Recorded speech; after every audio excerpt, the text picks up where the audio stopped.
Hello everyone, welcome to KTGS education channel.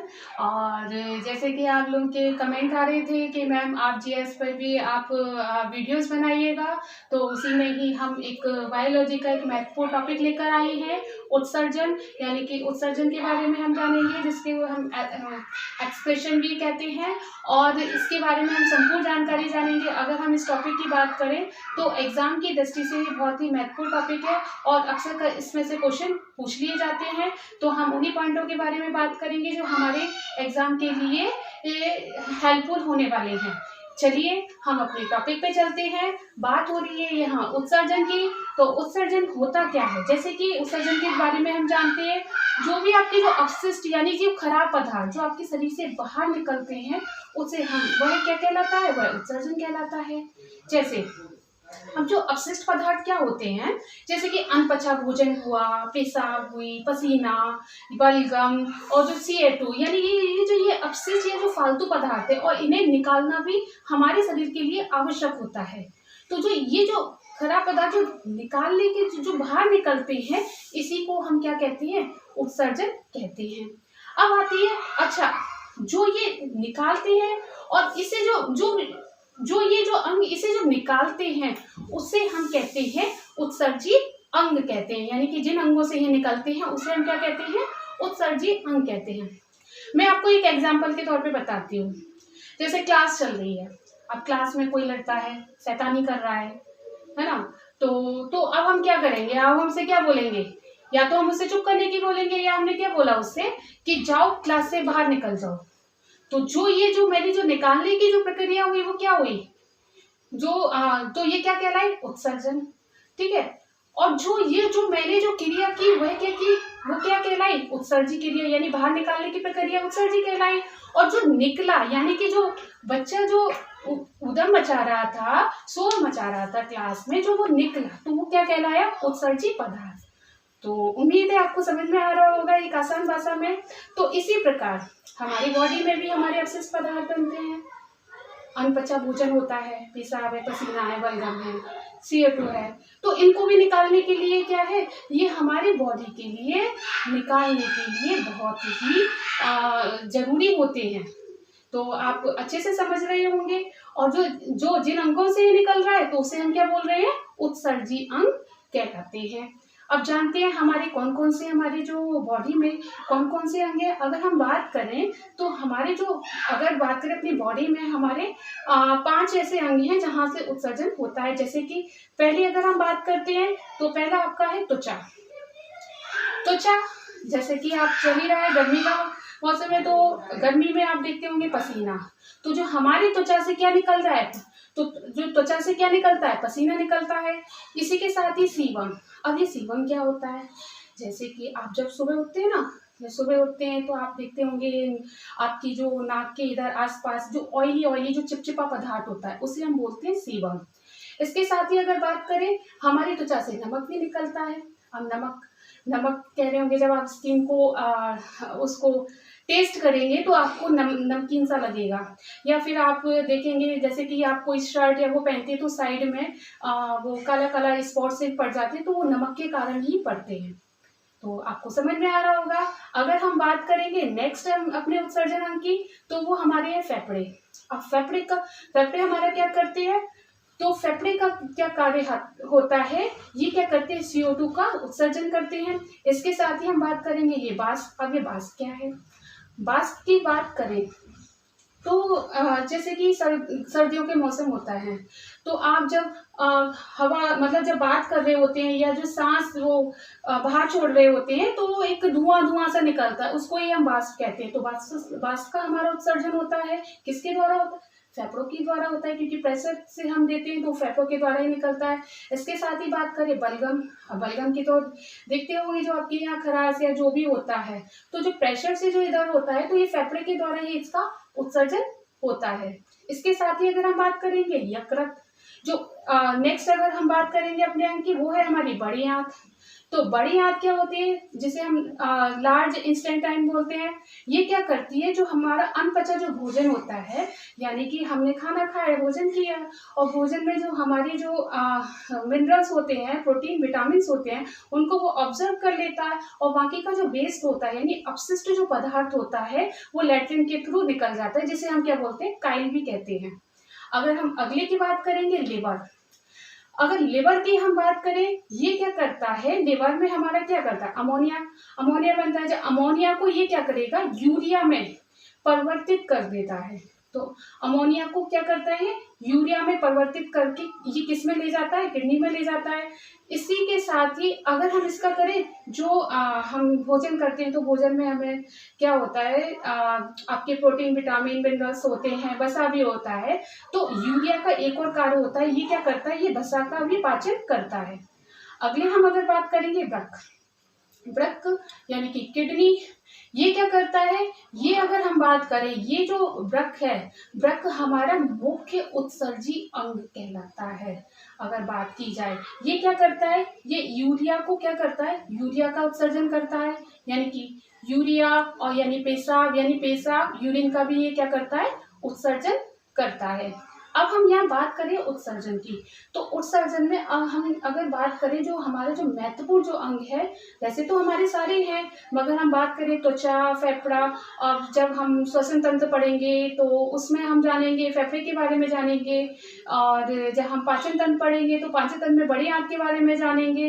इसी प्रकार हम ये, और लिवर के बारे में भी हम उसके बारे में ही जानेंगे। तो हम यहाँ पर बात महत्वपूर्ण जो हमारा है, वो अगर हम उत्सर्जन की बात करें तो हम उसके बारे में पढ़ रहे हैं, वृक्क जिसे गुर्दा या किडनी भी कहा जाता है। अब इसके पहले हम संरचना के बारे में जान लेते हैं। इसकी संरचना के बारे में देखें, जो ये वृक्क यानी कि जो किडनी होती है, ये सैमनुमा आकार की होती है। सैमनुमा आकार की होने के साथ ही अगर देखा जाए, मानव शरीर में 2 किडनियां होती हैं। तो आप ये देख रहे होंगे ये चित्र, और इस चित्र में आप देख रहे होंगे कि एक हमारी क्या होती है, एडिनल ग्रंथि होती है। जब हम ग्लैंड्स का जो आपको आगे वीडियो अपलोड करेंगे तो आप उसमें हम विस्तार से बनाएंगे। तो एक यहाँ पर एक आपकी छोटी सी इधर होती है एडिनल ग्रंथि। और अगर इसकी बात की जाए, ये जो किडनी जो ये 2 ये आपको नजर आ रहे होंगे, ये 2 किडनी है, इन्हें वृक्क या पेल्विस भी बोलते हैं। इसके साथ ही अगर हम इसकी बात करें, जो यहाँ से क्या होता है, यहाँ से क्या हमारा जो यूरिया है, यूरिया जाकर जो इधर ये हमारा जाता है यूरेटर में, यानी मूत्रवाहिनी में जाकर ये कहाँ पे स्टोर हो जाता है, यूरिन ब्लैडर में, यूरिनरी ब्लैडर में ये क्या होता है, यहाँ पे स्टोर हो जाता है। और यहाँ से स्टोर कर यानी कि ये मूत्र मार्ग से निकल जाता है, जैसे हम क्या बोलते हैं, यूरेथ्रा भी बोलते हैं। ये मैं आपको संरचना क्यों बता रही हूँ, क्योंकि अक्सर जो इसमें से क्वेश्चन पूछ लिए जाते हैं कि जो यूरिन का जो उत्सर्जन है वो कहाँ से होता है। तो यूरिन का जो उत्सर्जन होता है वो यूरेथ्रा से होता है। तो आपको ये समझ में आ रहा होगा चित्र। अब इसके हम महत्वपूर्ण जानकारी, अब हम जो किडनी है इसकी हमने यानी कि पूरी संरचना तो जान ली। अब इसकी आंतरिक संरचना के बारे में जानेंगे। जो इसकी आंतरिक जो संरचना है, जैसे कि आप देख रहे होंगे ये किडनी का भाग है। इसकी अगर हम बात करें, जो इसकी जो बाहरी भाग है, जो बाहरी भाग क्या कहलाता है, कार्टेक्स कहलाता है। क्या कहलाता है, कार्टेक्स कहलाता है। और इसका जो आंतरिक भाग है, ये जो आप देख रहे होंगे आंतरिक भाग है, ये क्या कहलाता है, ये कहलाता है मेडुला। और जो इससे यहाँ से जो ये नली आकार में जो यहाँ गई है, यानी कि ये क्या है, रेनल हीलियम। अच्छा, ये जो रेनल हीलियम क्या होती है, ये सबसे ज्यादा यूरिया का उत्सर्जन करती है। समझ में आ रहा है, यानी कि इसे क्या बोला जाता है, इसे जो ये रेनल हीलियम है, इसे किडनी का प्रवेश द्वार कहते हैं। तो समझ में आ रहा होगा, क्योंकि ये क्वेश्चन पूछ लिया गया है, तो आप ध्यान रखेंगे। अब हम बात करेंगे उत्सर्जी अंग में। तो उत्सर्जी हमारा जो मुख्य उत्सर्जी अंग कौन सा है, रक्त है। अगर हम बात करें इसका क्या कार्य होता है, ये क्या करता है, ये रक्त को छानता है। इसके साथ ही रक्त को छानने का, ये क्वेश्चन आया है एग्जाम में, पूछा गया कि रक्त को छानने का कार्य कौन करता है। तो रक्त को छानने का कार्य कौन करता है, हमारा वृक्क किडनी करती है। अगर बात की जाए, जो ब्लड की जो शुद्धिकरण होता है, यानी जो खून का जो शुद्धिकरण किया जाता है, वो फेफड़े में किया जाता है। आगे जब हम लंग्स के बारे में पढ़ेंगे तो उसमें विस्तार से बताएंगे कि कैसे क्या प्रोसेसिंग होती है इसकी। इसके साथ ही हम बात करेंगे यूरिन का निर्माण। तो यूरिन का जो निर्माण होता है एसिड एंड बेस को कंट्रोल करता है, यानी कि एसिड को ये कंट्रोल करेगा। इसके साथ ही ये है, यानी कि अगर किसी व्यक्ति को अगर जहर दे दिया है और वो मर जाता है तो उसका जो जांच की जाती है तो वो लिवर से पता चलता है कि उसे जहर दिया गया था या नहीं दिया गया था। मगर हम यहाँ पर किडनी की बात कर रहे हैं तो इसका क्या कार्य, ये निष्क्रिय कर देता है, यानी कि किडनी में ये पता नहीं चलता है कि जहर दिया है कि नहीं दिया है। अगर हम अगले इसके बात करें, इनकी जो संख्या होती है 2 होती है और इसका भार होता है 140 ग्राम। ये एग्जाम में पूछ लिया गया है तो आप इसका ध्यान रखेंगे। अगले हम बात करें जो इसकी झिल्ली, यानी कि झिल्ली के यानी कि जो आंतरिक जो वो होती है ना, जो झिल्ली जो जिससे ये सेफ रहता है, तो ये किसकी बनी हुई होती है, इसको हम क्या कहते हैं, पेरिटोनियम कहते हैं। क्या कहते हैं इसको, पेरिटोनियम। अगली हम बात करें इसका जो भारी भाग, हमने झिल्ली का बात बताया तो झिल्ली किसकी होती है, पेरिटोनियम की बनी हुई होती है। और इसका जो भारी भाग को हम क्या बोलते हैं, जो ये भारी भाग को हम क्या बोलते हैं, कार्टेक्स बोलते हैं। ये डबल लाइन इधर होती है। इसके साथ ही अगर इसके हम आंतरिक भाग की बात करें, यानी कि ये इसका आंतरिक भाग हो गया, तो इसका आंतरिक भाग को हम क्या बोलते हैं, मेडुला। अगर हम बात करें इसका जो प्रवेश द्वार, इसका प्रवेश द्वार क्या कहलाता है, रेनम हीलियम कहलाता है। ये देखो रेनम हीलियम, देखो उस प्रकार से चित्र नहीं है मगर पूरी कोशिश की गई है आपको समझाने की कि आप उसको समझ जाएं। क्योंकि अगर मैं यहाँ पर अगर पूरी तरीके से इसका जो डायग्राम नहीं बनाती तो आप समझ ही नहीं पाते कि मैं आपको क्या समझा रही हूँ। तो हम सिर्फ समझने के तौर पे मैंने यहाँ पर एक रफली बनाया है, तो आपको समझ में आ रहा होगा और मेरी पूरी कोशिश है आप इसको समझने की थोड़ा सा कोशिश करिएगा, ठीक है। तो इसमें जो प्रवेश द्वार, यानी कि ये हमने आपको बताया था जो रेनम हीलियम, ये क्या कहलाता है, ये हमारा ये प्रवेश द्वार कहलाता है। समझ में आ गई। अब आती है इसमें ये क्या करता है, अब इसमें अब हम बताएं यूनिट, यानी कि इकाई, यानी कि जो किडनी बनी हुई होती है तो वो किससे बनी हुई होती है, यूनिट से। यानी उसकी जो किडनी है उसकी जो इकाई, यानी इकाई मतलब ये किसकी बने, नेफ्रॉन की बनी हुई होती है। और लगभग कितने नेफ्रॉन होते हैं, 8 लाख नेफ्रॉन की ये बनी हुई होती है। जैसे कि हमने सेल में आपको पता है, जो सेल में जो हमारी जो बॉडी की जो यूनिट है, यानी कि जो इकाई है वो हमारी कोशिका होती है, यानी सेल होती है। इसी प्रकार अगर हम बात करें जो किडनी की जो संरचना बनी हुई है वो किससे बनी हुई है, नेफ्रॉन से। और लगभग कितने, 8 लाख नेफ्रॉन से। नेफ्रॉन के अब हम इसकी संरचना के बारे में जान जाते हैं। अब इकाई पहले आप समझ लो, इकाई है क्या। जैसे कि आप कोई घर बना रहे हैं तो कोई दीवार बना रहे हैं, ठीक है। तो उस दीवार में आप देखेंगे तो उसमें चूना भी सीमेंट भी होगा, बालू भी होगी, पानी भी, मतलब ये लगा के होते हैं, और ईंट भी। तो मेन उसकी यूनिट क्या है दीवार बनने की, तो जो मेन यूनिट है वो है ईंट। इसी प्रकार जो किडनी की जो संरचना बनाने के लिए किसकी यूनिट वो दी गई है, इकाई क्या है, नेफ्रॉन। तो ध्यान रखेंगे हमारे जो मस्तिष्क की जो इकाई होती है वो न्यूरॉन होती है, और जो हमारे जो अगर किडनी की जो इकाई होती है वो क्या होती है, नेफ्रॉन। अब नेफ्रॉन की हम थोड़ी संरचना के बारे में जान लेंगे, थोड़ा सा इजी वे में बताया है तो आप समझने की कोशिश करना। तो इसमें देखो नेफ्रॉन में आप ये देख रहे होंगे जालीनुमा, तो यहाँ से क्या होता है, ये यहाँ से ये छनकर आता है, यहाँ से ये क्या करता है, अल्ट्रा फिल्ट्रेशन करता है। इसका कार्य, यानी कि जो रक्त में जो कणों को ये क्या करता है, छानने का काम करता है। और ये क्या करता है, शुद्ध रक्त को ये वापस ले जाता है। इसके साथ ही ये आप देख रहे होंगे कैप्सूलनुमा, ये कैप्सूलनुमा है, ये क्या करता है, ये आवश्यक पदार्थों का पुनः अवशोषण करेगा, यानी कि जो आवश्यक पदार्थ है उनका पुनः अवशोषण करेगा और यूरिया को अलग करेगा। और यूरिया का अलग किससे करेगा, डायलिसिस से करेगा, जिसे अपोहन कहते हैं। और जो ये पूरी जो यहाँ से यहाँ तक ये यूरिया को उत्सर्जन करके निकाल देता है यूरिन को, तो ये क्या करता है, ये क्या करेगा, ये यहाँ से यूरिन का ये निर्माण करेगा। समझ में आ रहा होगा आपको। अगर अब हम थोड़ी सी इसकी सामान्य जानकारी के बारे में बात करेंगे, इसकी सामान्य जानकारी क्या है, सामान्य जानकारी में हम सबसे पहले जान लेते हैं यूरिन। यूरिन बहुत सारे क्वेश्चन पूछ लिए जाते हैं, इसलिए ध्यान रखिएगा। यूरिन में अगर बात करें, यूरिन में जो जल की जो मात्रा होती है 95% होती है, और 2% इसका क्या रहता है, यूरिया। अगर इसके बात की जाए, इसका जो पीएच होता है 4.8 होता है, तो 4.8 तो आप ध्यान रखेंगे अम्लीय है। और आगे हम जो आपको अम्ल और जो क्षार का चैप्टर आपको कराएंगे तो उसमें हम आपको विस्तार से बताएंगे।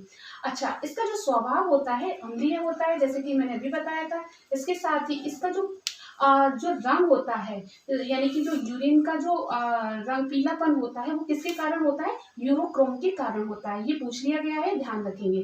इसके बाद इसकी जो गंध होती है अमोनिया की, जैसे कि आप देखते होंगे जैसे कि सार्वजनिक शौचालय हैं, जैसे यूरिन का उत्सर्जन करते हैं तो उस समय स्मेल नहीं आती है, तो उसके 2 घंटे बाद यानी कि जो यूरिया होता है वो किसमें परिवर्तित हो जाता है? अमोनिया में।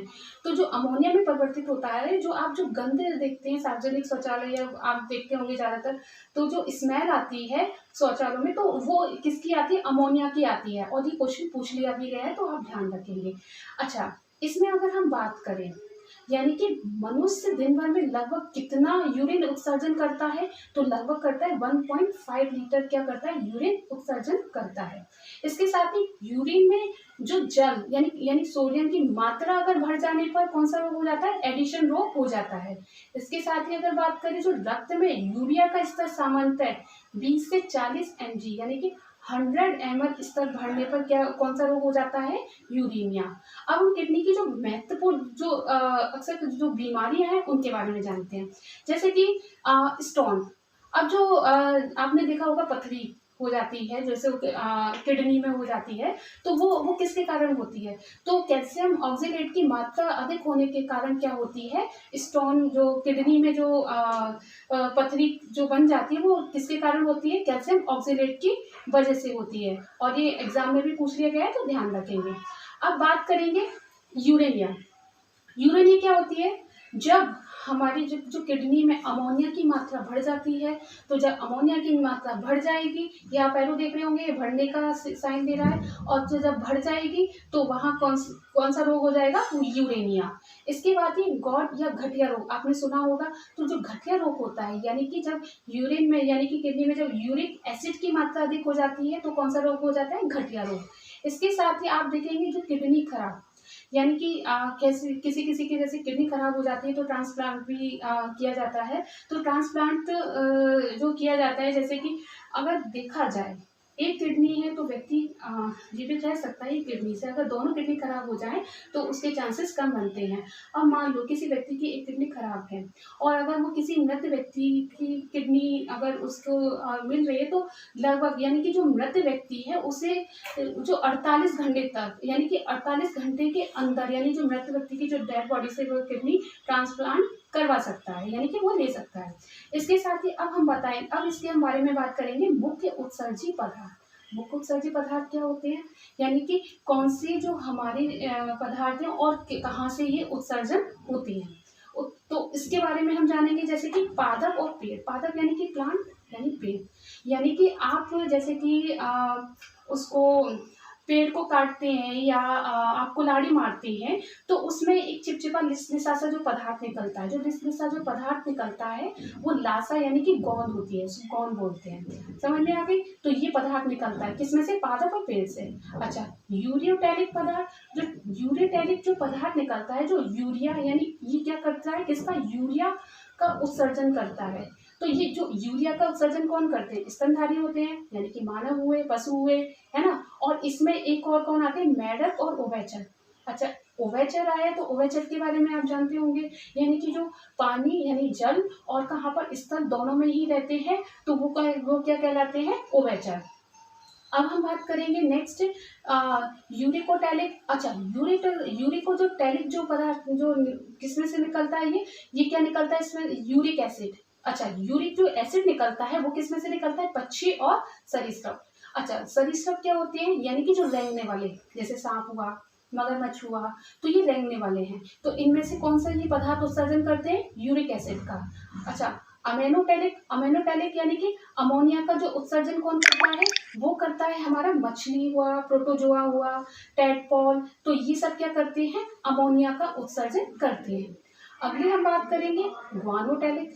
ग्वानोटैलिक की अगर बात करें तो ग्वानोटैलिक से जो कौन सा होता है? ग्वानिन का उत्सर्जन कौन करती है? ये करती है मकड़ी। अगर हम अगले की बात करें मूत्र से, यानी कि मूत्र से जो गंध जो जीवाणु द्वारा यूरिया को किस में बदलती है? तो यूरिया को किस में बदलेगी? ये अमोनिया में बदलने का क्या करती है, ये कारण बनती है। नेक्स्ट अगर हम बात करेंगे हमारे जो जीव जंतु हैं और उनके जो मुख्य अंग यानी कि जो उत्सर्जी अंग हैं, अब उनके बारे में जानते हैं। जैसे कि मनुष्य, तो मनुष्य जो अपना जो उत्सर्जन करता है वो कहाँ से करता है, ब्रक यानी किडनी से करता है। इसके साथ ही अगर केंचुए की बात की जाए तो केंचुआ के जो अंग है वो कौन सा अंग है, उत्सर्जिका है। इसके बाद फीताकृमि यानी कि जो फीताकृमि जो होते हैं यानी एक उसके जो जीव होते हैं वो किससे करते हैं, वो अपनी ज्वाला कोशिकाओं से अपना उत्सर्जन करते हैं। अगर बात की जाए मोलास्क, ये आप देख रहे होंगे, मोलास्क हुआ, फीताकृमि हुआ, आर्थ्रोपोडा हुआ, तो आप परेशान ना होइए। अगला हम जो एनिमल जो किंगडम बनाएंगे, पार्ट बनाने वाले हैं, उसमें हम आपको विस्तार से बताएंगे ये जो क्या है और इनके ये कौन कौन से आपके कैटेगरीज में आते हैं जीव जंतुओं में, तो उसके बारे में विस्तार से बनाएंगे। तो आप ये ना देखिए क्योंकि आपके लिए नया लग रहा होगा। तो अभी हम सिर्फ यहाँ पर बात उत्सर्जन की बात कर रहे हैं, तो उनसे संबंधित हम बता सकते हैं। मगर हाँ, आगे जल्द ही हम प्लांट किंगडम और एनिमल किंगडम का वीडियो लेकर आने वाले हैं, तो उसमें हम आपको विस्तार से बताएंगे। अच्छा, तो जो फीताकृमि है, जो फीताकृमि कहाँ से, जो उनका जो मुख्य जो उत्सर्जी अंग क्या है, ज्वाला कोशिकाएं हैं।